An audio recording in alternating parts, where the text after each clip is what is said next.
Welcome, everyone, to another Tarot Tuesday. I am your host, Reverend Adam Heydon, sometimes known as Ruan de Heydon. And we have a very interesting week this time around. Not necessarily just in the cards, but also what's going on in the news lately. And I know a lot of people don't like me mentioning news, prophecies, or anything like that. And so I'm trying not to focus on that, but we've seen some things that might explain this tarot reading in a better way, because this does not seem to be more of a domestic, but more of an international spread that I've received. Um, so the first card that I picked for this week kind of makes me think of Russia, because it is the Emperor card. Now, the Emperor is all about authority, establishment, structure, father-like figures. And it's funny how Russia always referred to Putin and stuff as their father. In fact, his original rise to power was he was going to go ahead and reestablish the empire of Russia. And well, of course, that didn't happen. He kind of propped himself up as, besides the term, an emperor of Russia. And we've seen him starting to, we see that there's starting to be a issue with Russia interfering, not just with the United States, but there's been talks about interruptions concerning Sweden, and of course the constant harassment of Ukraine. And so picking the Emperor card shows us that this reading this week is going to be mostly about politics. Now, as the Empress is the mother archetype of the tarot deck, the Emperor is the father. He sits upon a large stone throne adorned with four ram's heads in the typical cards. These are symbolic of his connection with Aries and the planet Mars. In his right hand, the Emperor holds an Ankh, usually. And of course, the Ankh is the Egyptian symbol of life. And there's a lot of other things that it represents. And in his left is an orb representing the world over which he rules.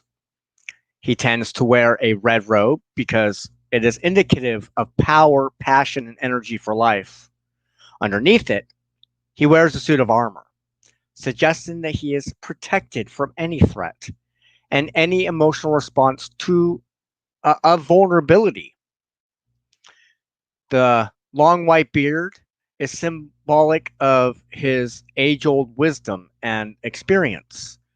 Well, in my tarot deck, I use the Llewellyn Tarot by Anne-Marie Ferguson. And in this card, there really is not much in the way of a full beard. This is a man who has seen some things, but he's still very much egocentric. He still feels that he is young at heart. He's also wearing a gold crown, which means he is an authority figure who demands to be heard. And evidently his demands right now are that America butt the heck out of the Ukraine thing. Now, behind the throne is usually a tall mountain range. It means he's backed by a solid foundation, but resistance to make any changes unless he deems it necessary.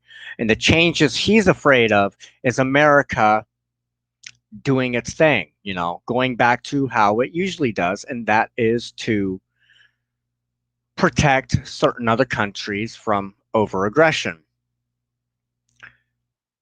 And with this reading, I feel that this is mostly Russia, but I because of the red, I'm feeling it is less about the whole communism concept and more about good old China.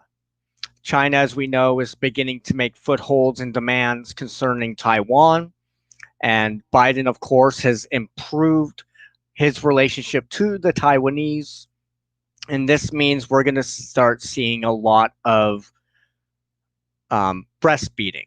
There's going to be a lot of breastfeeding upon most of our leaders in the international scene. And this is kind of leading up into the first half of this week. Now, the second card I pulled is the Strength card. Now, continuing along the political arena that we seem to be focusing on in this specific Tarot Tuesday, the Strength card is not just strength, but to have courage, to be persuasive, to have influence, and sometimes compassion.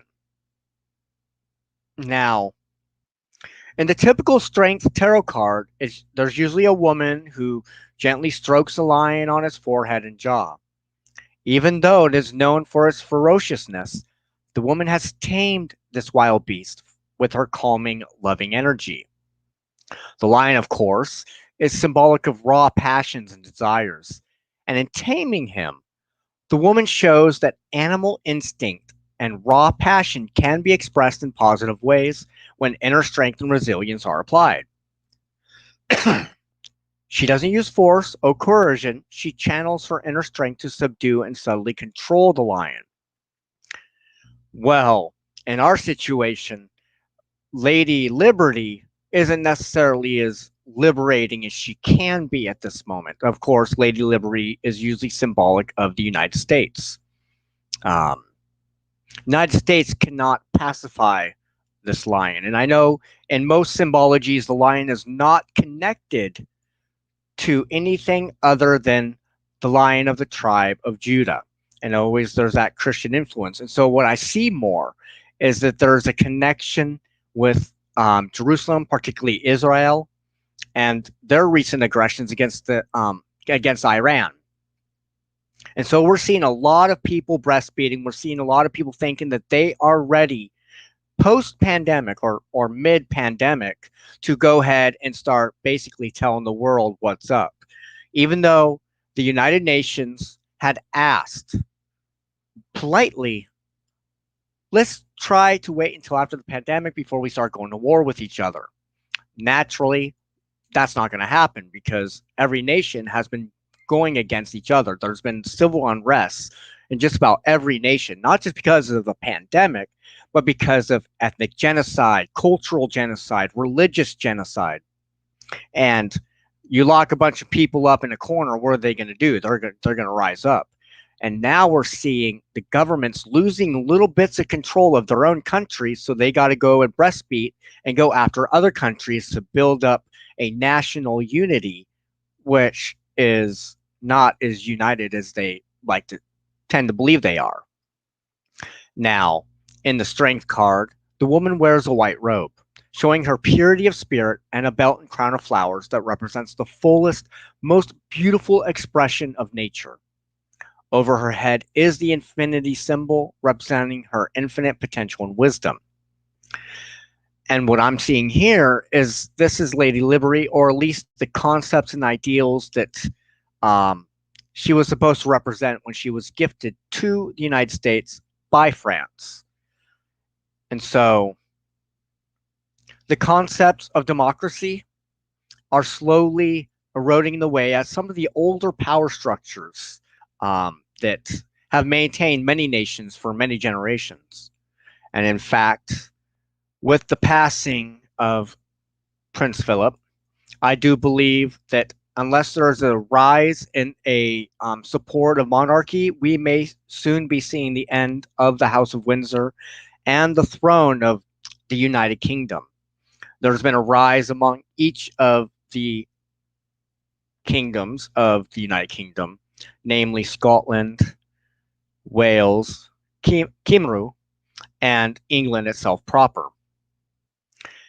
And unless there's a rise in that nationalism in UK, I see democracy winning more and more as taxpayers' money over there, which fuels the monarchy, begins to weigh down the country because people are suffering. People are poor. People are suffering financially, spiritually, and we're seeing this on an international scene. Something has to give. And hopefully the next card will give us an idea of how this built up of force will go ahead and create a more long lasting peace in our planet. And the card I picked is the Two of Pentacles. This is about multiple priorities: time management, prioritization, adaptability. But in this sense, I'm seeing it's more of a juggling act. And in fact, in the Two of Pentacles, there is a young man who dances while juggling two coins in his hand. It is brought together as an infinity symbol. There's that infinity symbol we're talking about. So this has to do with the cycling of seasons.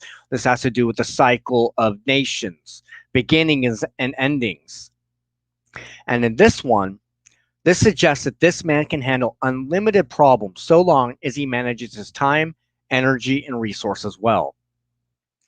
In the background, two ships sail the high seas, bobbing up and down, doing their thing. And now, this is another sign of the ups and downs of life that are manageable with focus and attention. And I think this has to go more with the internalization of each nation out there. If they don't get off their butts and look towards their own people, they can go ahead and possibly bomb the crap out of other countries. But for who? Who will be left over? Who will be left over to work those lands, to pick up the pieces, to bury their dead? None, because they're all fighting each other. And so this is where I'm hoping that the bringing up of Lady Liberty will allow the concepts to really hit home to the United Nations organization and maybe put a damper on a few things concerning these countries. And now I'm sure a lot of people are going to cry, "Ooh, New World Order, one world government." The thing is, that's the end result anyways. We've seen it time and time again in history. What are empires but big governments, taking over a wide stretch of land, conquering others, taking their own sovereignty away and giving it to somebody else. In fact, in the United States, each state was sovereign unto itself until they signed the Constitution of the United States. And then they complain about the federal government telling them what to do as states when there's a built-in balance or so-called balance of power, where the feds can say one thing and the states still have a limited choice on certain things. We see the same thing within the European Union, which seems to be less about a national organization and more about international economies with those nation states. And this is where the other reason why I believe that there's going to be a problem with the UK, because with Brexit, with getting out of there, while in some aspects they may survive better because most of their resources are still based in their country, the imports and exports factor is going to kick them in the ass. And so there's going to be more financial hardships. But we see here that there are two major countries running amok trying to build empire, and that is Russia and that is China. And of course, I'm not being indicative of the people who are under these regimes. I'm talking about the regimes themselves. I'm talking about people who wish to cause harm for some sort of gain.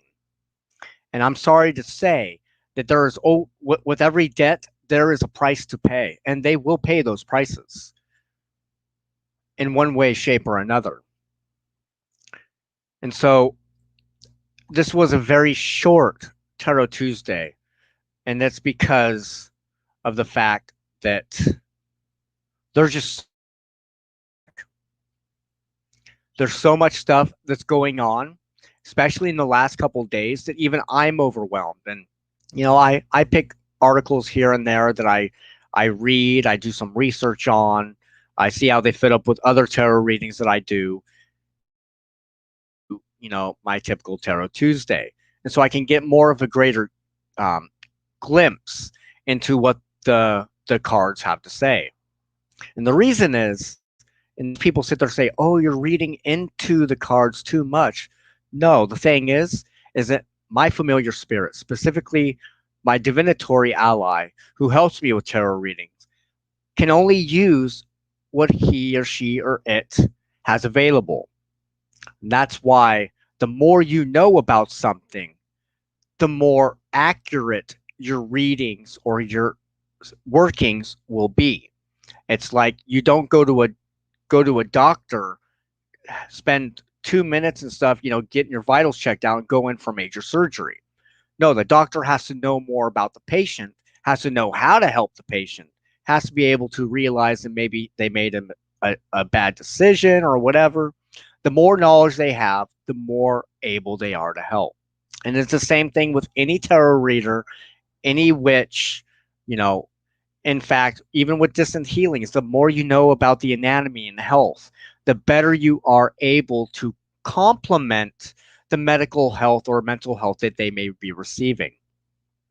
And so, looking at the news, I have been bombarded with people going, Adam, didn't you mention this a few months ago that something yada, yada, yada was going to happen? I'm like, I don't know. Did I? Take a look at my other videos. I go back every once in a while to say, okay, was I right? Was I wrong? I have, people I've done readings for who will come back and say, Adam, it's been such and such time. What you mentioned in your reading such and such ago is happening. And in fact, I recently had that happen. And it helps because, anyone out there, I do or things that I do, there is a big factor of imposter syndrome. Sometimes I'm just like, what the heck am I doing? You know, I begin to doubt myself. I begin to wonder what my viewers, what you guys view about what I have to say. And so I am always open to comments. I'm always open to emails, even if it's just Adam, why don't you try this? This may help with such and such because I always have something to learn. And in fact, like I've always told my clients or my students within the old ways, is that I truly do believe I learn more from other people than they'll ever learn from me. And it's the time old tale, even as such figures you know, as even Christopher Penczak or when ask him. He would have said the same thing. He learns more from those that he teaches than he thinks that the student is even given. And so, if you find these readings to say something a little different than what I presented, please let me know because the cards are merely a tool of breaching the unseen and passing communication or information or power between the realms. And so something that I may say or I may pull may speak something specifically to you and not necessarily where I covered in my videos. And so if you get a twinge of saying, Adam, why don't you look at this? Even during my lives, let me know. I'm always looking at my comments. I'm always learning. And so I just want to say that we've also got some other stuff brewing here in the back scenes. Um, since I still got some time, I didn't expect this reading to be so short, but so there's a big reshuffling going on over here within my work, my ministry. Um, so first of all, what's going on is I am renaming my YouTube channel, renaming my ministry. Um, I am officially choosing to call it a Dragon's Voice. Um, I am currently working on a book. called The Dragon's Voice, and I've mentioned it a few times in the past. I've even put up a beautiful picture of my own personal copy, which I'm handwriting. Even with arthritis, I'm still handwriting it because I'm very much old school. And what it'll entail is I've been in the craft for 30 plus years. What it will have is a collection of manuscripts, articles, and stuff that I've learned throughout the years. It's going to have material drawn from my grandfather, and stuff that he had brought together before he passed away. He is the same one that I got my Dragon Rampant ring from. It's going to have that. It's going to have little bits and tidbits of what I've learned post his death. It's going to have my interpretation of Mabinogi, at least in the terms of the entities themselves, like, just a little glimpse into it. Unlike most people like to say that Erenrod is a moon goddess, that she spins the wheel of fate. But in my family tradition, first of all, her name is not Erenrod, it's Erenrod, and symbolizes the wide earth itself, particularly the sacred mounds and barrows. So she is a lady of sovereignty and of the earth. And the reason that I do believe that is because her sister, Penardun, the head the head of the sea. I mean, she's married to Lithiad, the god of the sea. She is the moon. Penardun is the moon. Um, Erenrot's two children, Lulagifas and Dilanilton. Well, there's your food cycle. Lu is indeed a grain god, and its brother is a fish god.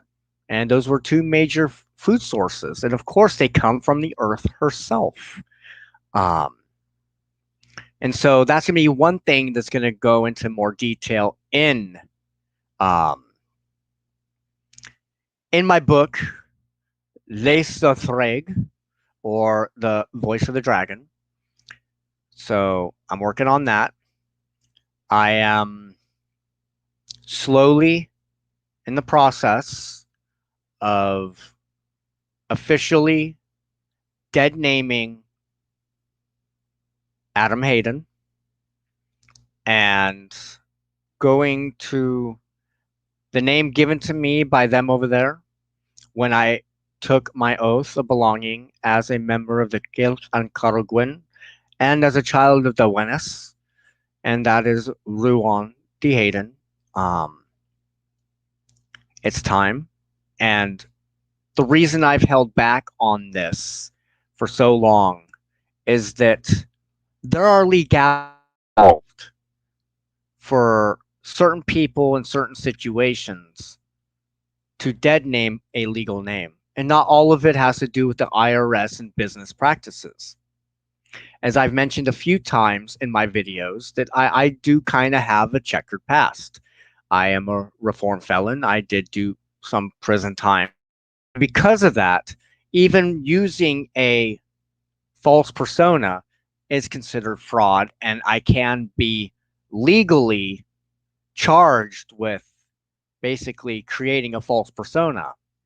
Um, and so in the long run, I am going to have to, if I wish to use my craft name as my name, I will have to go through certain legal um, means of doing such. And um, unfortunately, that's costly. And if it went to the point of actually legally changing my name, it would be a lot more expensive because then I have to sit there and prove to the courts that I'm not running from any debts or any of that. And I'm not. There's no reason to. Um, but yes, I am in the process of dead naming Adam Heydon and embracing, at least for most people, I'm not going to sit there and say, "Oh my God, you called me Adam." You know, either or, it don't matter, but I prefer Ruan de Heydon. Ruan. In fact, one of my nicknames is Rowan Wand, so that's kind of funny because um, I don't have a Rowan wand. I have a Rowan staff, thanks to a sister in the kilk, and so that's another thing that's going on. Soon, a lot of my stuff is gonna be transferring over to.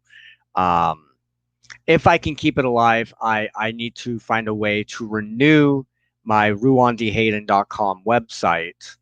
Um, and that's coming up, and I'm not sure how to do that in time. But so I may have to hold off on that aspect and still use my reverendadamhayden.com account. But yes, in the long run, I am moving everything over to Ruan de Heydon.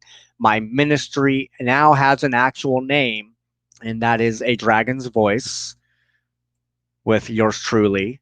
I currently learning what I can do about green screening so I can stream also on Facebook through my phone because I got this beautiful setup. But if I turned on Facebook Live while I'm doing the video here for YouTube through StreamYard, because I can't upgrade, and I try to do live from this, all you're going to see is this green screen, not this beautiful dragon that you see here. And so once I figure that out, I'll be multi-streaming on Facebook and YouTube. Um, and I'm pretty sure I could do multi-streaming on my laptop, but one, I don't want to tax out the new laptop. I'm not sure how much power she can push through her running multiple programs because I got her specifically for business, for writing books, not for any games or anything like that. And then there's also the fact that I am actually quite a bit distance from my router, and StreamYard always tells you, plug directly in the router, you'll get the best, you know, video and stuff. But I'm away from the router. I usually only have about 2 bars. And so if I'm running StreamYard and running Facebook Live, I don't want to sit there and overdo the system. But no, I've got a bunch of stuff coming up. I got, as everyone knows, I do Tarot Tuesday. I do an Ankaro Gwyn study group for my patrons on Fridays. Sundays, I've begun doing A Dragon's Voice, which is what this ministry is based off of, and that is on Sundays at 4 o'clock. So for those who don't know, you can currently go to my website at reverendadamhayden.com. That is one that will be around for a little bit as I transfer over. But if you get a chance, or if I get a chance to make sure that it doesn't disappear, I do have ruandehayden.com. My Instagram's connected to it now, and so I'm slowly moving stuff over to ruandehayden.com. I'm doing a complete website thingamabob. And so on my Sunday programs with A Dragon's Voice, I'm currently going through the oath of belonging that all fairy traditionalists take when they decide to make the ancient fairy faith primary in their lives. And that means getting rid of even some of the deeply held beliefs and concepts of other aspects of alternative religious movements, including the concept of a transcendent, outside of self, paradise type motif. That means dropping even many of the concepts of chakras, and it's a complete reshaping of so many other things. And so I'm going oath phrase by oath phrase, and there are 10 oath phrases that FA traditionalists makes when they do the oath of belonging. And we are currently getting ready to do oath phrase 3. This, of course, is for free, and I am those are also open share posts on my Patreon, and I will pass those around through Facebook and other social media. I do a lot more of my stuff on Patreon, even open to those who are not actual Patreon patrons for my work. Um, as you all know, I do a bunch of services for the community. Um, I do distance healings. I do tarot, divination readings. Because I don't just do tarot. There's a lot of other tools that I do use myself in my practice.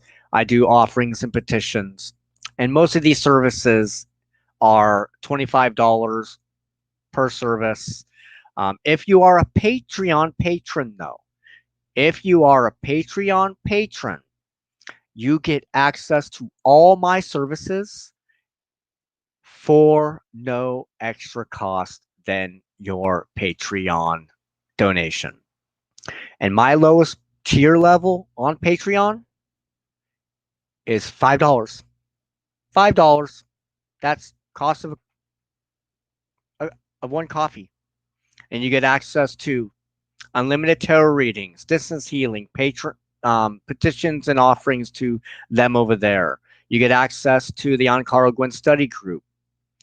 You get access to what's coming out in Les Drag as I put it out to the audience. Um, let's see what else is going on. Not really much else. So, with that in mind, I would like to give a shout out to my patrons. Oh, there's one patron that is missing. I've got to VJ, to Jill, to Elaine, to Ungod, to Dwayne, and my newest one, Amy. Thank you for becoming members of my Patreon account.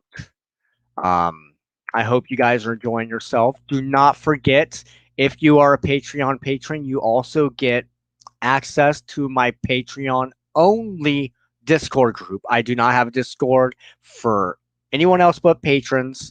This is more of a one-on-one guidance. So if you message me on Facebook and you're a patron and stuff, and you message me on Facebook, I always answer your questions. You know that. I make sure I go out of my way to look for the answer to your questions or to fulfill what you need for what you are looking for. And now in the Discord, because there's other people there, I can answer more than one person at a time instead of going, well, I just answered this for so and so. Here, let me copy and paste and send it your way. You can go to the Discord, look what's already been talked about, look what's already there, and it's there for you. And so these services are available for Patreon patrons. If you want to become a Patreon patron, that is absolutely easy. You can go to patreon.com/Ruan de Heydon. I believe I moved that back over. Because it was Rev Adam Hayden for a while there. But if you wish to be a patron, like I said, the lowest tier level is $5 a month, the cost of a cup of coffee. My second tier level is $10, and then I do have another that's $20. I haven't felt safe in creating anything else higher than that because I'm not money grubbing or anything like that. I also know we're all in very desperate times, and enough that my only income right now is what I am doing right now. There's a lot of reasons for that, and so every donation helps me pay my bills, provide for my daughter, to put stuff back into the business so I can put out more material and all that stuff. And so if you feel that tickle to donate, even if it's just 1 month, or maybe you just want to toss a coin to your witcher or whatever and stuff, you can always reach out to me and we can figure something out. Maybe I can advertise your own business. I love building that community with not just my patrons, but with everyone. I have no problem in hosting a link to your website or your page and stuff like that, and say, hey, check them out. So we can work together on this, because I do not pay for any advertisement whatsoever. Um, this also means that I'm holding back on ordering new business cards, because that's going to take time and money I don't have. But anyways, my friends, I've already taken up enough of your time with my verbosity of today. I'm actually in a pretty good mood. I'm feeling good, and I just wish that you all be blessed, be at peace, and know that they over there are watching. Take that as you will, because not all the time are they very happy-ish, but know that they are watching and they see your good works. And I won't say that they'll bless you, but I will say that you will be more at peace with their help than without it. And if you'd like to know more about fairy traditionalism, if you want to know more about what I do, reach out. And so, with that, I wish you all a very wonderful week. Like I said, be mindful of what's going on in the news lately, particularly among um, those in power, um, government officials, the aggressions happening on in our world as we speak, and know that we should always, always, always hold our leaders accountable. No one is above the law. Promises mean something. And when a promise is broken, a debt is made. And a debt is always paid. Be well, be prosperous, and may the force be with you.